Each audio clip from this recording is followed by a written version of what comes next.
I'm Catherine McLean, founder and CEO of Dylan Green, and today I have with me Marta Ronquillo Newhart. We are together because today is International Women's Day. It is, So I yeah. thought this would be a good occasion to have an in-person interview. The first time I've done this in almost 3 years. Since the pandemic Since the started. pandemic started.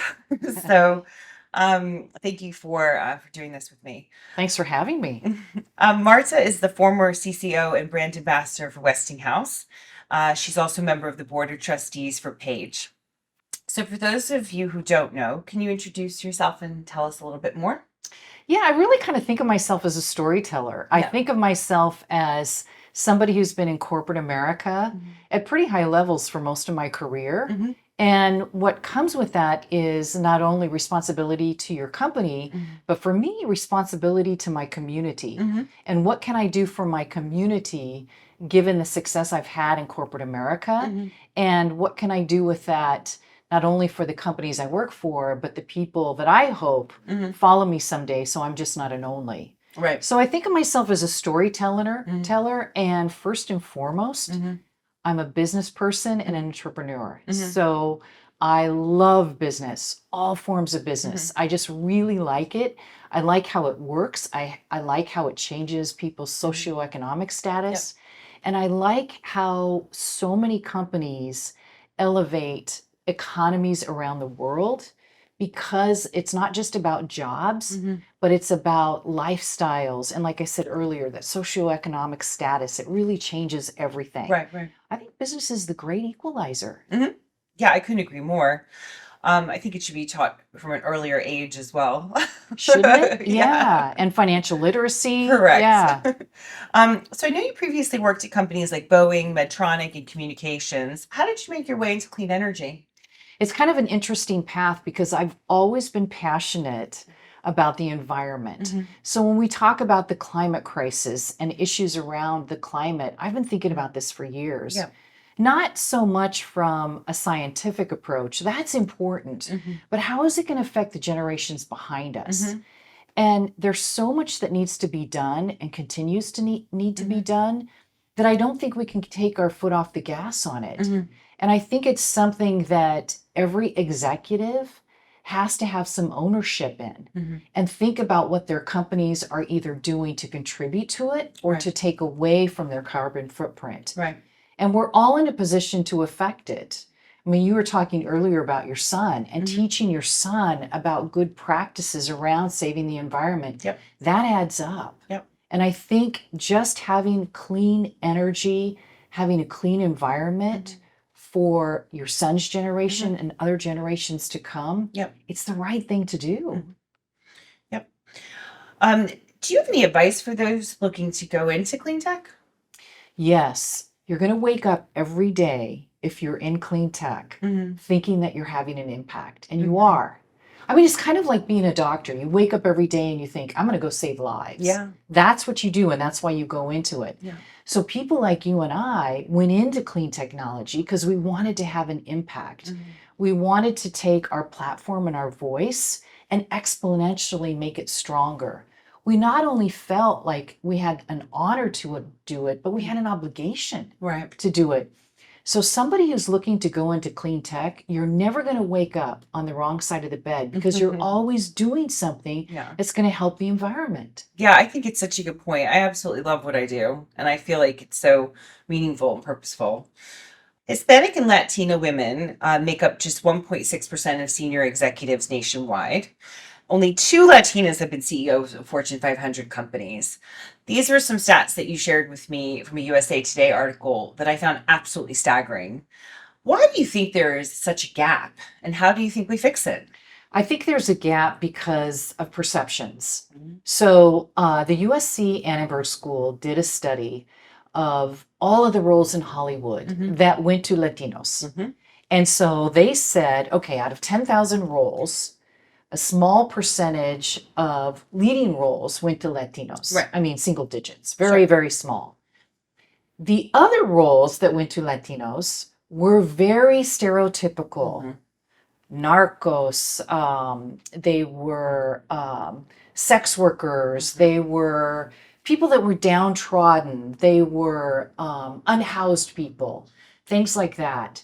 So the Hollywood machine is kind of working against us because they're trying to put us in a box that we don't really belong in.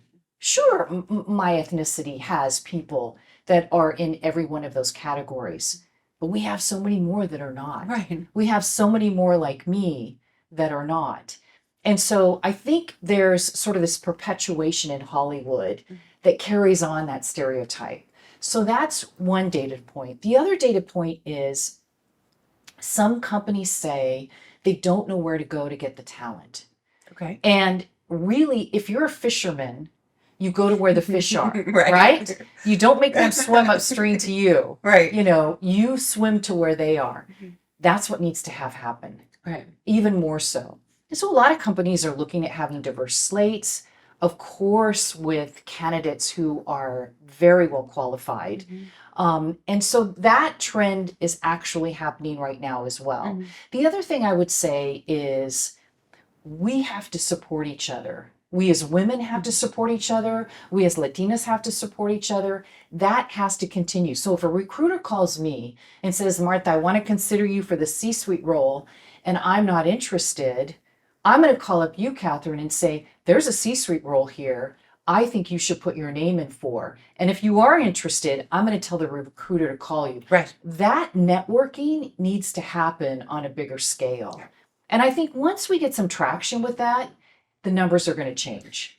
I just couldn't agree with you anymore, especially like I always say, like referrals make the world go round. And so whenever I contact women about a role and they're not interested, I'm always like, do you know someone? Yes. And sometimes I don't get a response. Sometimes I get a no, but I'm like, could you just take 5 minutes and think about it? Yes. Genuinely. Because of course I'm trying to fill the role, but also just are there any other women you know? Just have a minute to think about it. Let's say you're a first level manager. Yeah. Or a director, or in the C-suite, or on a board.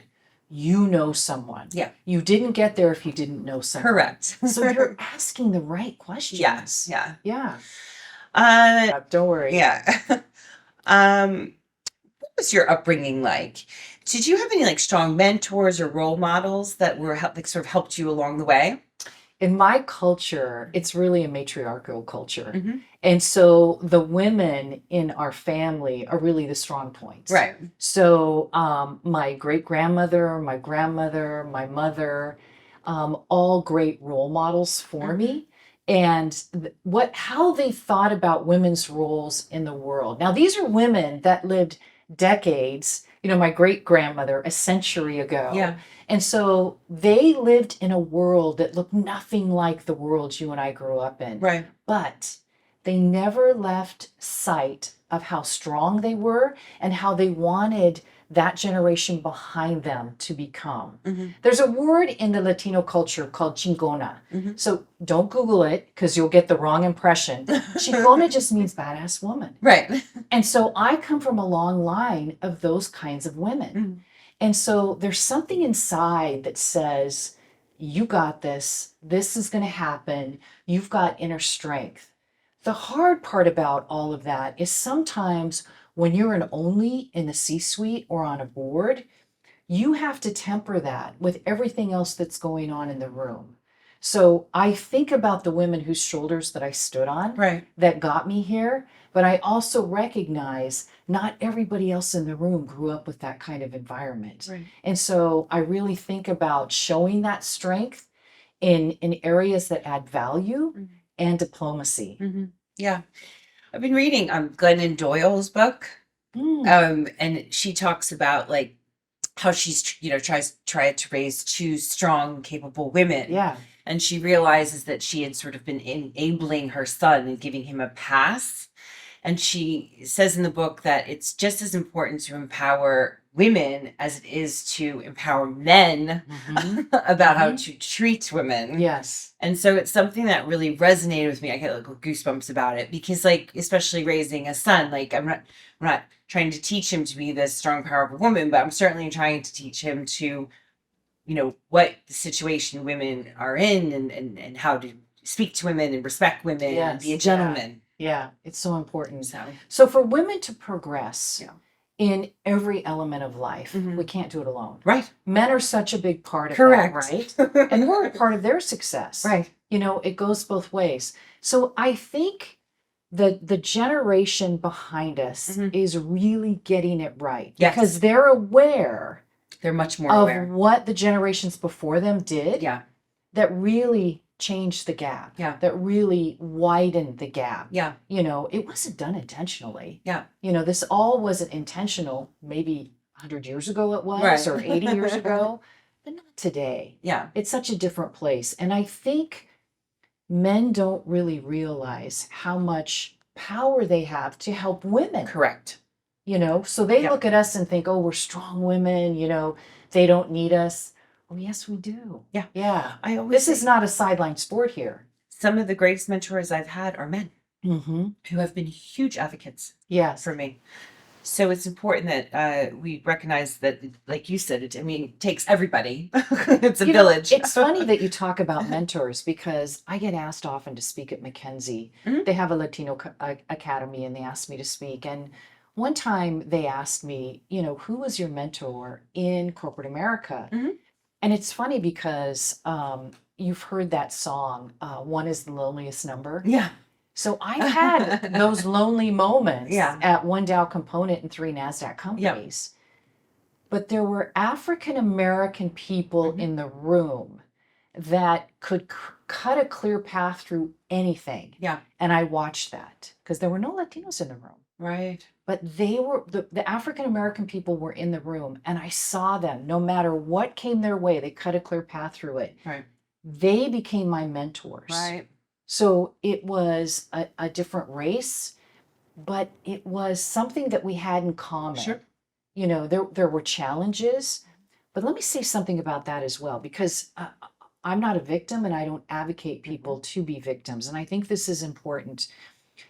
We expect to work harder because that's what the women in our family tell us. You're going to have to work twice as hard Yep. to be considered half as good. Yep. So I just knew that going in. Yeah. So sometimes people ask me, well, doesn't it bother you that the stakes are different for you, that the ladder is steeper for you? No, I don't. I expected it to be Mhm, that way. And you know what? I think it's made me a better leader. Yeah. Yeah. In the past, you've highlighted the importance of needing to ignore advice from some people who discouraged you from pursuing a career in communications. Can you tell me a bit more about that? Yeah, because I started my career out on the commercial and business side of the house. Mhm. So I have that mindset. Mhm. You know, I said earlier, I just love business in all forms. It's so exciting. And so I came from that and I got recruited into corporate communications. And, you know, it's an interesting thing because so many people that I was working with, at the time they were all men, Yep. were telling me, don't go that way, don't go that route. And I could sort of see that storytelling angle of business, Mhm. the groundswell of it. Mhm. People were doing more storytelling because nobody wants to hear about charts and graphs Right. for hours on end, but your customer will remember the last story you told them. Right. You know, and so if you think about it, you don't read your son press releases at bedtime, do you? You read him stories. So I wanted to go right? to sleep. Yeah. And so You read the IRA. exactly. So they really discouraged me from going into it, but I Mhm. did. Selfishly, I was promised an executive role, which came to be, and then I started moving into different countries and different places around the U.S. So it was incredible. Mhm. The thing about communications is it is a business value and it impacts business every day. Mhm. So there are things about your companies that you have to manage risk. The first place you go to is the communications department. You've got to manage your reputation. You've got to think about how your customers are hearing your voice. That's all through communications. So all of these things, even investor relations, you want to make sure that you have those messages and the data and the numbers correct. So all these things I'm talking about are flowing through the communications department. So it's a business value. It's not a functional cost center anymore. It's a forward-facing business Yeah. function. Yeah.